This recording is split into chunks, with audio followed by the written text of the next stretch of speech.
प्राचीन भारत में भ्रमण करते हुए चीन से एक यात्री आए जिनका नाम था ह्यून संग।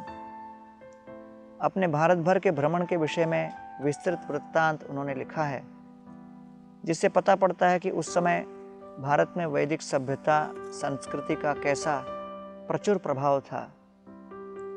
एक बार का वृत्तांत वर्णन करते हुए कहते हैं कि नदी पार कर रहे थे। उस समय बहुत सारे लोग एक नौका में सवार थे। एक पंडित जी भी थे जो अपने साथ गीता, भागवत और अन्य धर्मशास्त्र को लेकर चले। जब नौका से नदी पार कर रहे थे तो अचानक नदी के बीचों बीच मौसम परिवर्तित हो गया। ऐसा लग रहा था बहुत भयंकर वर्षा होने वाली है। वर्षा होने लगी और नाव हिलने लगा।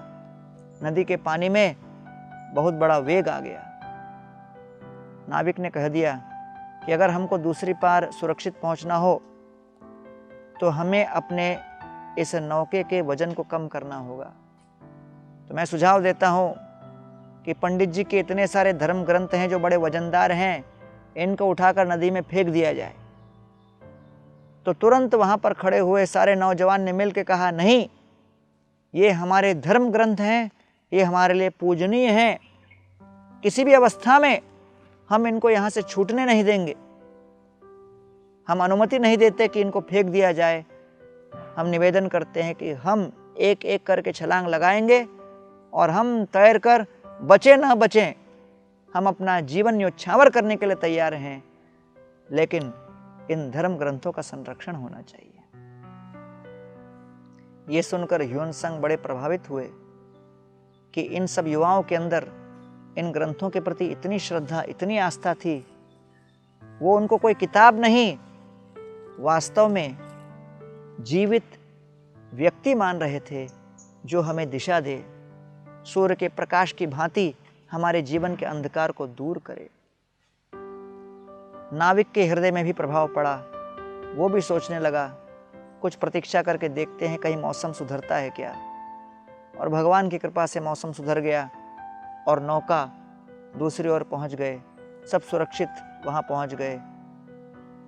ह्यून संग इस बात को वर्णन करते हुए कहते हैं कि वो भारत के इस संस्कृति को देखकर बड़े प्रभावित हुए कि वास्तव में हमारे संपूर्ण राष्ट्र के आर्थिक प्रगति के पीछे वास्तविक आधारशिला अध्यात्म है। इस निष्कर्ष को देकर वो हम सभी के हृदय में प्रेरणा प्रज्वलित कर रहे हैं कि हम भी दैनिक रूप से अनुशासन के साथ कुछ समय अपना दें इन धर्म ग्रंथों के पठन में, अनुकरण में।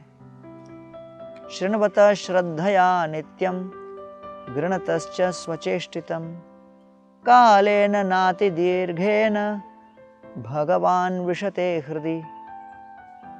शृण्वत श्रद्धया नित्यं, जब हम नित्य प्राय बहुत श्रद्धा के साथ इन कथाओं का श्रवण करेंगे, समय के साथ न अति दीर्घेन, बहुत निकट भविष्य में भगवान विशते हृदय, हम भगवान को अपने हृदय के अंतर्गत धारण कर सकते हैं। हमें चाहिए कि इन ग्रंथों के वैभव को समझें, इनके वैशिष्ट्य को समझें, इन्हें अपने दिनचर्या में थोड़ा समय दें और तब शनै शनै हमारे हृदय में महान परिवर्तन संभव है और उस परिवर्तन से प्रेरित होकर हम अपने और दूसरों के जीवन को पूरी तरह सुधार सकते हैं।